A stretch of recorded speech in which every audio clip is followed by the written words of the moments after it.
선하신 하나님의 평강이 예배 오신 여러분들과 함께 하시기를 축원합니다.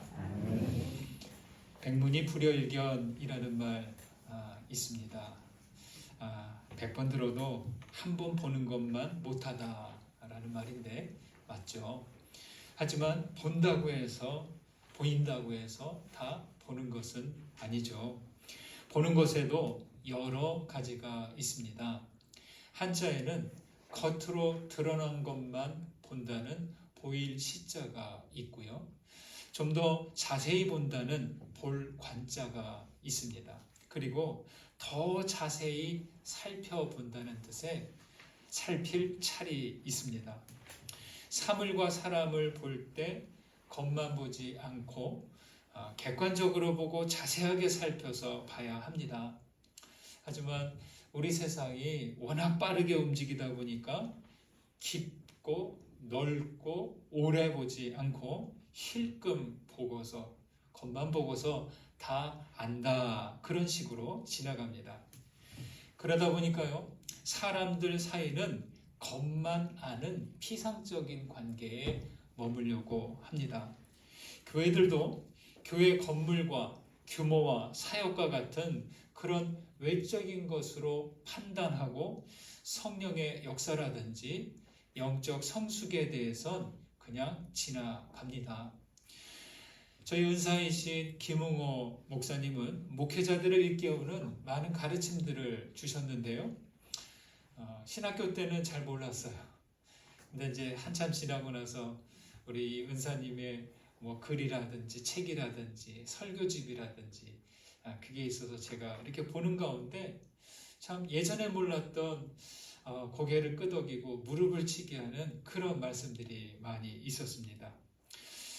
그분이 이렇게 말합니다.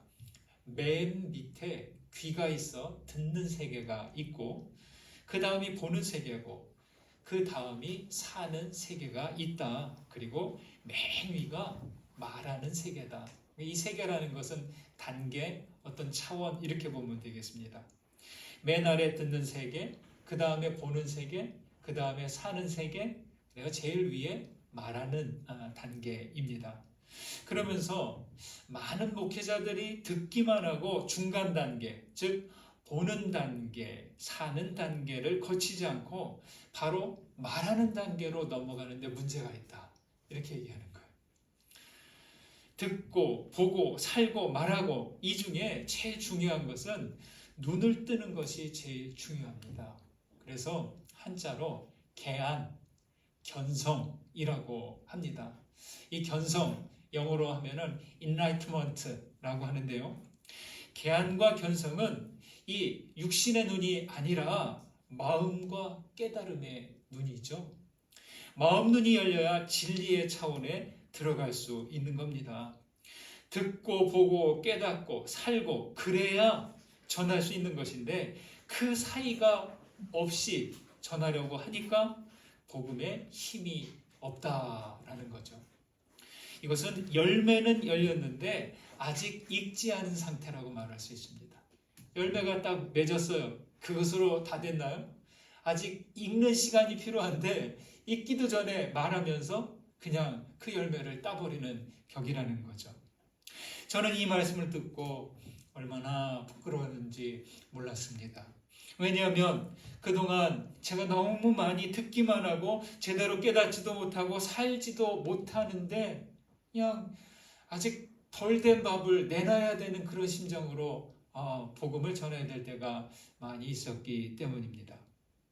이 부분에서 여러분 설교자가 갖는 어려움이 있습니다. 목회 초기에는 몰랐지만 갈수록 이 말씀 운반자의 소명이 얼마나 힘든 것인지를 실감합니다. 하지만 이런 과정은 어디 목회자들에게만 해당할까요? 말씀의 사람이 되어야 하는 모든 그리스도인들에게도 해당되는 말씀일 것입니다. 여러분 신앙의 여정에서 조심해야 할 것은 내게 믿음이 있다고 해서 성경 말씀을 조금 안다고 해서 성급하게 단정하고 가르치려고 해서는 안 된다는 것입니다. 또 약간의 지식으로 누구를 판단하지 않아야 합니다. 진리의 말씀을 듣기만 하지 말고 내 머리에서 가슴으로 오게 하고 다시 손과 발로 가야 하고 온몸으로 자기 삶에 스며들도록 해야 할 것입니다. 그래서 김웅호 목사님은 신앙의 여정을 이렇게 말합니다. 산을 보다가 산을 살다가 산이 되는 것, 또 꽃을 보다가 꽃과 같이 살다가 꽃이 되는 것, 이게 믿음의 여정이라는 거죠. 무슨 말인가요? 산을 보고서 산을 찾죠. 산을 찾고 하다 보니까 산이 좋아요. 그러니까 산과 함께 살다가 끝내 산이 되는 거죠. 꽃을 보다가 꽃이 좋은 겁니다. 꽃이 좋으니 꽃과 같이 살다가 아예 꽃이 되는 거죠. 여러분, 우리 신앙의 여정도 이와 같은 것이죠. 예수를 바라보다가 예수와 함께 동행하다가 임마누엘 하나님과 함께 살다가 끝내 예수 그리스도와 하나가 되는 것이죠. 여러분, 그리스도를 바라보십시오. 예수님에게서 눈을 떼지 마십시오. 마음의 눈을 뜨시고 그리스도와 함께 살다가 주님과 하나 되시는 우리 모두 되시기를 간절히 소망합니다. 아멘. 우리의 눈은요, 손과 연결됩니다. 눈이 가는 곳에 손이 가고 손이 가는 곳에 다시 눈이 갑니다. 마음의 눈이 열리지 못해서 겉만 보고 속을 본다면 나의 손도 거기까지. 눈에는 마음의 눈이 열린 눈이 있고 닫힌 눈이 있어요. 그리고 손에도 마음과 함께하는 열린 손이 있고 마음이 없는 닫힌 손이 있습니다. 여러분의 눈과 손은 어떻습니까? 나의 눈과 손은 열려 있습니까? 닫혀 있습니까? 사도행전 9장에는요, 닫힌 눈에서 열린 눈으로, 그리고 닫힌 손에서 열린 손이 된 사람의 이야기가 나옵니다. 바로 바울 사도가 사울에서 바울로 사도로 부르심을 받는 이야기입니다. 여기 말씀 8절과 9절을 보실까요?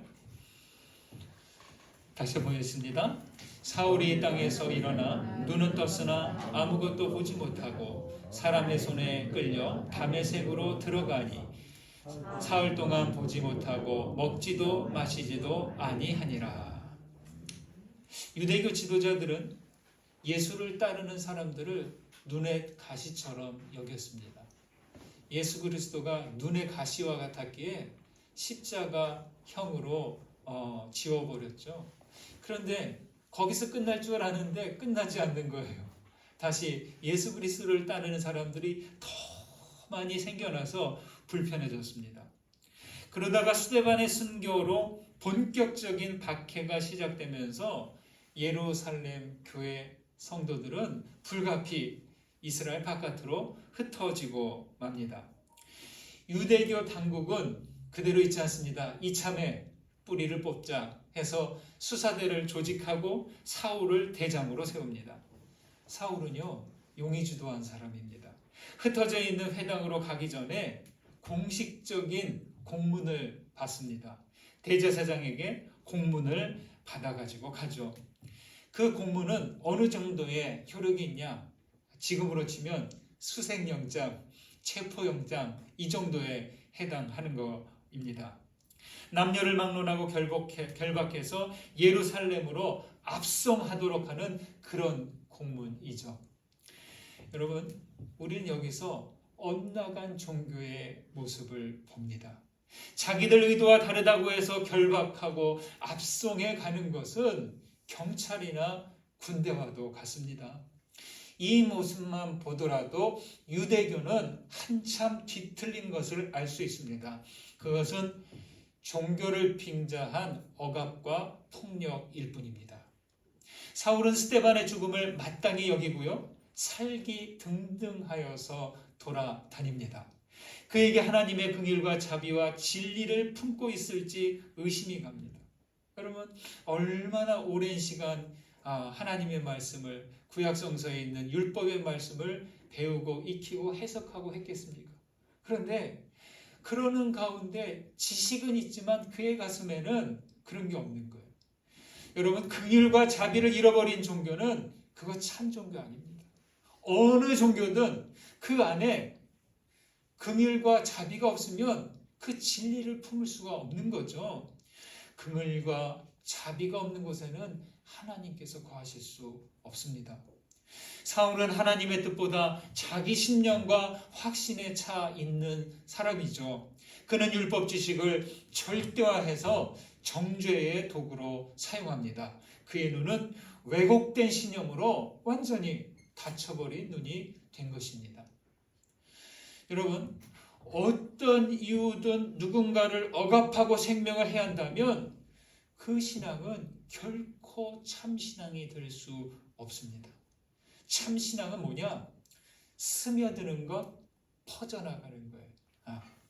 소금은 언제 소금다워져요?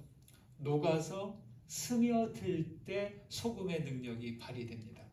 그리고 빛은 언제 힘을 발휘합니까? 자기를 태워서 열과 빛을 발생하면서 사방으로 퍼져나갈 때 그 열과 빛이 퍼져나가면서 빛은 능력이 있는 것이죠. 그런 사울에게 그리스도께서 밝은 빛으로 나타나셔서 말씀합니다. 사울아, 사울아, 네가 어찌하여 나를 핍박하느냐.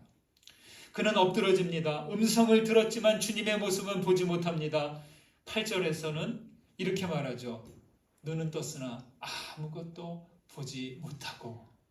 여러분, 이것은 바로 그동안 사울의 영적 상태를 그대로 보여주는 표현이죠. 눈은 떴으나 아무것도 보지 못하고 시의불견입니다. 눈이 닫혀 있기에 진리이신 그리스도를 알아볼 수 없는 거죠. 알아도 구원과 진리이신 그리스도를 모른다면 그거는 제대로 하는 것이 아니죠. 많은 지식이 있어도 진리를 깨닫지 못하면 아는 건 아니죠. 사울은 율법은 알았지만 율법의 주인 되시는 그리스도, 율법이 가리키는 그리스도는 알지 못했습니다. 눈이 닫혀 있으니까 그의 손은 다친 손, 박해하는 손이 된 것이죠. 예수께서는 본다고 하는 그의 눈을 멀게 만드십니다. 사울은 어떻게 됐습니까?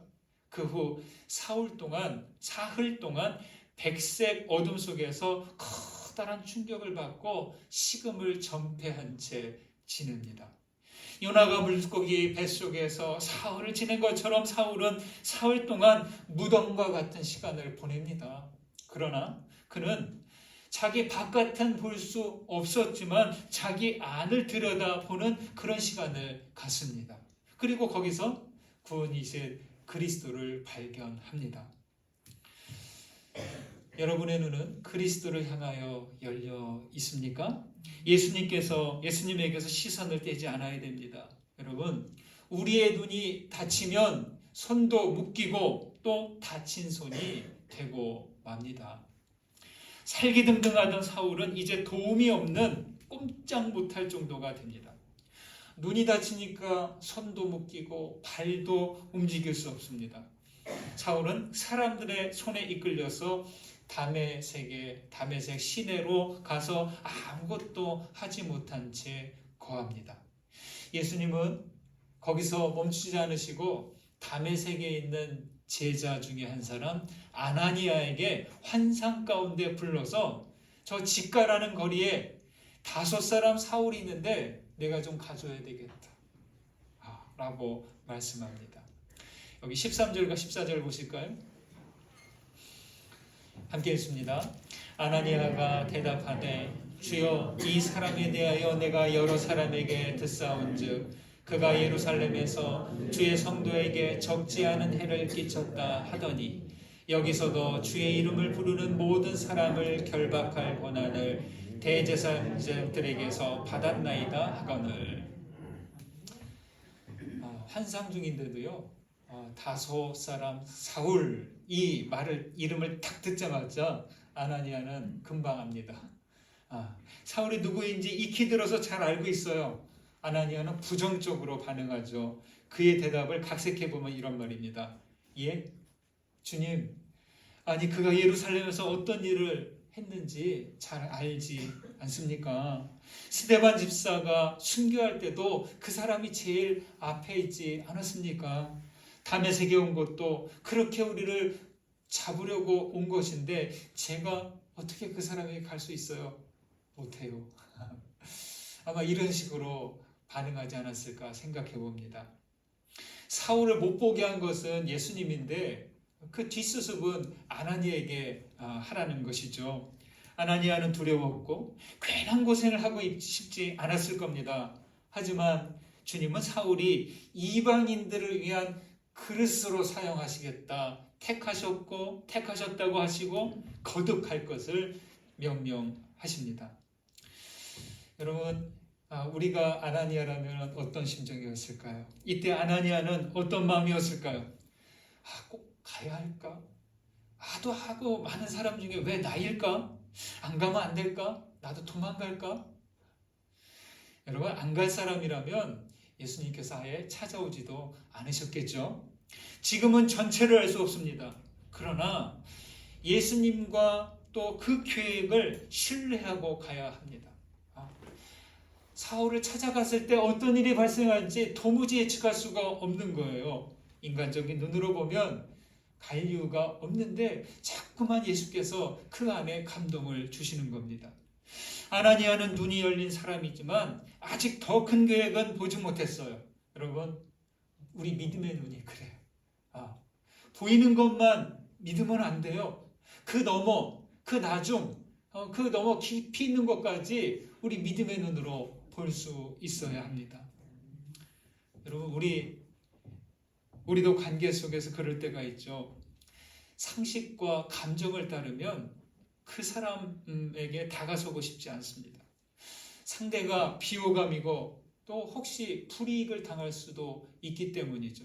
그런데 주님은 자꾸 내 속에서 그 사람을 생각나게 하고 알 수 없는 그런 감동을 주시는 거예요.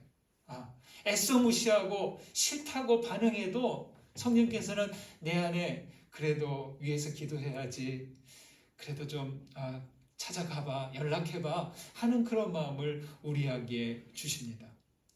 교회 활동을 하다가도 많은 또 봉사활동이라든지 많은 또 어떤 배움의 기회라든지 이런 요청이 있습니다.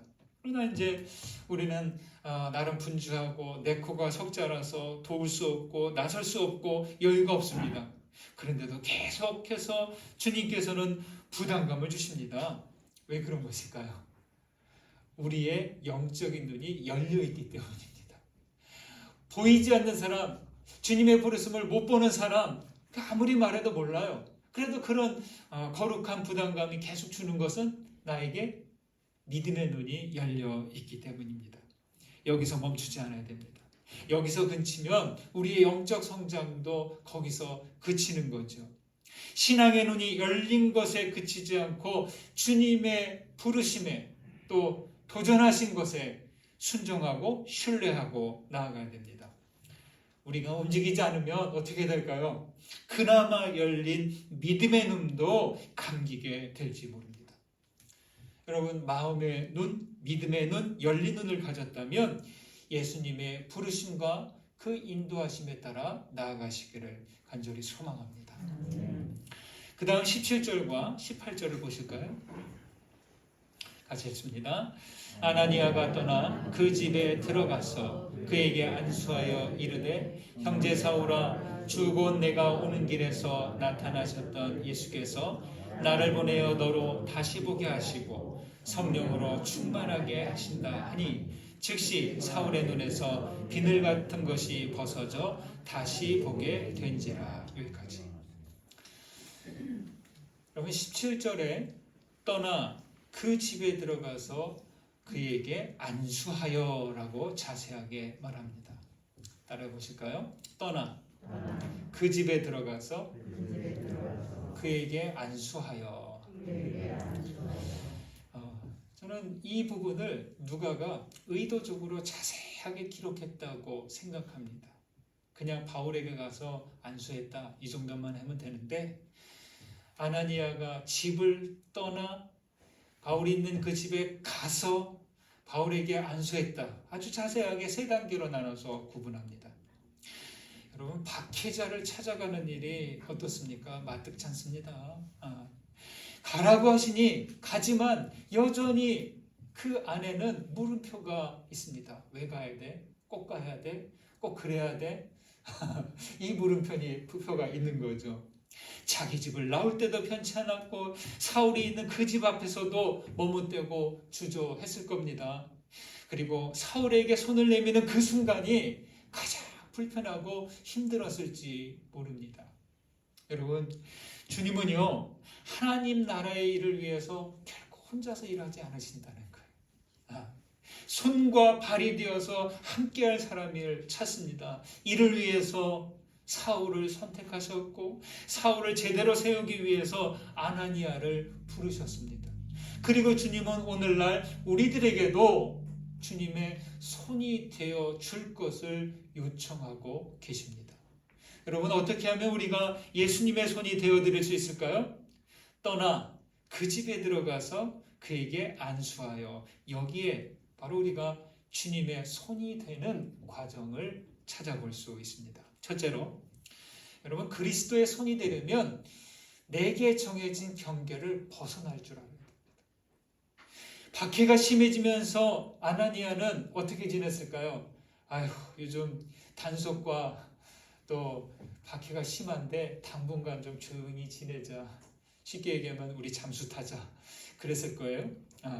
그는 숨어 지냈어요. 나오지 않았어요. 그렇지만 그는 밖으로 나옵니다. 체포될 위험이 있음에도 과감히 그 경계를 벗어나는 거죠. 사실 경계를 벗어나는 것, 모범은 예수님께서 먼저 보여주셨죠. 예수님은 율법과 죄인의 경계 벗어나셨어요. 이스라엘과 이방인의 경계 뛰어넘으셨어요. 부자와 가난한 자의 경계 신경 쓰지 않으셨어요. 그리고 마지막으로 삶과 죽음의 경계를 벗어나셨습니다. 예수님께서는 마지막 지상명령으로 제자들에게 무엇라고 하셨죠? 땅끝까지 이르러, 땅끝까지 가라. 경계에 갇혀있지 말고 땅끝까지 갈 것을 지상명령으로 주셨습니다. 여러분, 교회는요, 모이기만 하는 곳이 아니라 모인 다음 흩어지는 겁니다. 우리는 매주 예배로 모이고 다시 예배 후에 세상으로 흩어집니다. 흩어지지 않는 교회는 하나님께서 흩어버리십니다. 사실 예루살렘 교회는요, 사마리아와 유대와 땅끝까지 이르러 내 증인이 되리라는 그 명령을 들었지만 아직 물리적으로 이스라엘을 벗어나지 못하고 있었어요. 예루살렘 안에 있었어요. 결과적으로 스데반의 순교로 인해서 대대적인 박해가 시작됐는데 그것이 예루살렘 교회를 곳곳으로 흩어지게 하는 계기가 된 것이죠. 또한 여러분, 교회는요, 흩어지면서 사회가 정해놓은 경계를 뛰어넘어야 됩니다. 참, 이게 중요해요. 복음이 땅끝까지라는 것은 물리적으로 거리적인 것을 이야기하는 것이 아니라 아직 복음을 듣지 못한 곳이 땅끝이에요. 내 바로 옆이 땅끝이 될 수 있어요. 나라와 민족의 경계를 뛰어넘고 문화와 이념의 경계, 계층과 탐욕의 경계, 모든 종교와 차별의 경계도 뛰어넘어야 합니다. 복음의 강물은 막을 수는 없습니다. 그러나 이 복음을 운반하는 사람이 가지 않으면 복음도 그쪽으로 가지 못한다는 것이죠. 손을 내밀지 않으면 그 사람에게 복음이 가지 않습니다. 예수 은혜와 예수 사랑, 예수 구원이 나가지 않는다는 거죠. 둘째, 떠났으면 그 집에 들어가야 됩니다. 그 앞에까지 간 것으로 된 것이 아니에요. 그 안으로 들어가야 됩니다. 주님은 아나니아에게 사울이 있는 숙소를 정확하게 알려주셨어요. 그죠? 주님은 우리에게도 다가갈 사람을 알려주실 겁니다. 구원의 손길이 필요한 사람이 있는 곳으로 우리를 인도하실 것이고 진리를 들어야 하는 그 사람들에게로 이끄실 것입니다. 사실 가기 싫을 때가 참 많아요. 그들의 집은 감정의 앙금이 있기도 하고 때론 불편한 곳이기도 할 것입니다. 때론 위험할 수도 있고 내가 손해볼 수도 있습니다. 더욱 싫은 것은 사울과 같은 사람을 만나야 할 때도 있습니다. 하지만 조금 더 용기를 내야 합니다. 나의 의지를 따르면, 내 기분과 감정을 따르면 우리는 여기서 멈추고 맙니다. 그러나 아나니아는 용기를 내어서 사울이 있는 곳에 문을 열고 들어갑니다. 세 번째로 아나니아는 사울에게 안수했습니다. 그런데요, 살기등등하던 그 모습은 어디 가고 앞을 못 보고 사흘 동안 아무것도 먹지 못하고 마시지 못해서 초췌해진 물건을 가진 사울이 그 집에 다 있는 거예요. 아나니아가 안수하면서 이렇게 말합니다. 예수께서 나를 보내셨다. 너를 다시 보게 하고 성령으로 충만하게 하신다. 예. 라고 하자 사울의 눈에서 비늘 같은 것이 벗겨지고 사울이 다시 보게 되었다라고 합니다. 여러분, 아나니아가 뭐라고 말합니까? 내가 올까 말까 고민했는데 주저했는데 그래도 왔어, 이렇게 말하지 않습니다. 예수께서 나를 보내셨다. 이거예요. 우리가 불편하고 가기 싫은 사람, 만나기 싫은 사람, 대화하기 싫은 사람, 그래도 그에게 다가가서 손을 내밀 수 있는 것, 내 안에 예수께서 계시기 때문이죠. 아나니아가 집을 나와 사울이 있는 집을 찾고 사울에게 안수하는 그 모든 과정 정말 힘들었을 겁니다. 하지만 아나니아는 자신의 의지를 내려놓고 예수의 마음으로 움직인 것이죠. 그는 자기의 손을 예수 그리스도의 손으로 드린 거죠. 사울을 보자 불쌍한 마음이 일어났습니다. 살기등등한 박해자가 아니라 아주 나약한 한 인간이 하나님의 자비를 기다리고 있는 것이죠. 손을 내밀어 사울을 안수할 때 아나니아는 비로소 나를 보내신 예수님의 그 뜻이 바로 이것이구나 깨달았을 것입니다. 사울은 왜곡된 종교적 신념으로 다친 눈, 다친 손의 상태였어요. 그러나 아나니아는 믿음의 눈을 가졌지만 아직 완전히 열리지 못한 상태였어요. 반만 열린 거죠. 그러나 용기를 내어서 사울에게 손을 얹어줍니다. 사울만 눈을 뜬 것이 아니에요.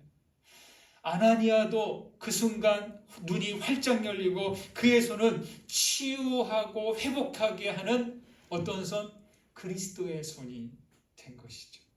그리고 사울의 다친 눈이 열리고 박해하던 그의 손도 전도하는 손으로 바뀌고 맙니다. 여러분, 나와 가깝고 편한 사람에게 손 내미는 것은 쉬워요. 그렇지만 나를 힘들게 한 사람들에게 손 내밀기란 정말 어렵습니다. 나를 배신한 친구, 상처를 준 가족, 내 험담을 한 동료에게 손 내미는 것 정말 어렵죠. 여러분, 그러나 예수께서 피 묻은 손으로 우리에게 안수하신 것을 기억하시기 바랍니다. 아나니아가 사울에게 안수한 것은 그도 예수님의 손에 붙잡힌 사람이기 때문이죠. 우리가 구원받은 것은 그리스도의 손을 대신한 누군가가 나를 붙잡아 주었기 때문입니다. 여러분, 우리를 붙잡은 그 손이 바로 예수 그리스도의 손인 것을 기억하시기 바랍니다. 2차 세계대전이 끝났을 때 독일의 어느 교회에선 폭격으로 부서진 교회를 이제 복구하기 시작했습니다. 그 중에 예수님의 조각상이 있었는데요. 아주 심하게 부서지고 깨진 거예요. 그래서 그래도 교인들은 제일 먼저 예수님의 그 조각상을 좀 복구하려고 그 부서진 조각들을 찾아내서 다시 이어 붙였는데요. 다 찾았는데 아무리 찾아도 예수님의 그 손은 찾을 수 없는 거예요. 그래서 모여서 의논합니다. 이 손을 누군가에게 부탁해서 새로 만들어야 될까? 아니면 아예 그냥 이 조각상을 그냥 포기하고 새롭게 조각상을 만들까? 막 갑론을 막 이야기하다가 결국 손 없는 예수상을 세워놓기로 했어요. 여러분, 예수님의 이렇게 조각상이 있는데 손이 없어요. 아무리 그래도 그렇지 좀 보기에 좀 그렇지 않을까요? 복구 작업을 다 끝내고 나서 교인들은 그 손 없는 예수상 아래에 이렇게 설명을 붙여놓았습니다. 자신의 손 대신 우리들의 손을 갖고 계신 예수 그리스도, 이렇게 말이죠. 예. 그렇죠. 예수님은 당신의 손만이 아니라 우리들 모두의 손을 필요로 하십니다. 아나니아는 예수님의 손으로 사울에게 안수한 겁니다. 그때 사울은 열린 눈과 열린 손이 되어서 많은 사람들을 돕는 그리스도의 손이 되었습니다. 여러분, 닫힌 눈이 아닌 그리스도의 마음으로 세상을 바라보는 열린 눈을 가지시기를 바랍니다. 예수께서 예수님께 여러분의 손을 들이십시오. 그렇게 열린 손으로 사람들을 돕고 섬기시는 아름다운 손 되시기를 주님의 이름으로 축원드립니다. 받은 은혜 기억하시면서 거듭의 기도 드립니다. 말씀 가운데 울림이 되고 또 깨달아진 것, 다가온 것 있다면 붙으시고 기도하시기 바랍니다. 기도하시겠습니다.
자비하신 주님, 우리의 눈이 닫히지 않도록 도와주옵소서.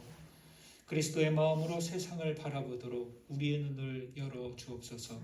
우리에게 그리스도의 마음과 손을 주시어서 우리의 손이 주님의 손 되게 하시고 이웃을 섬기는 열린 손, 아름다운 손으로 사용하여 주옵소서.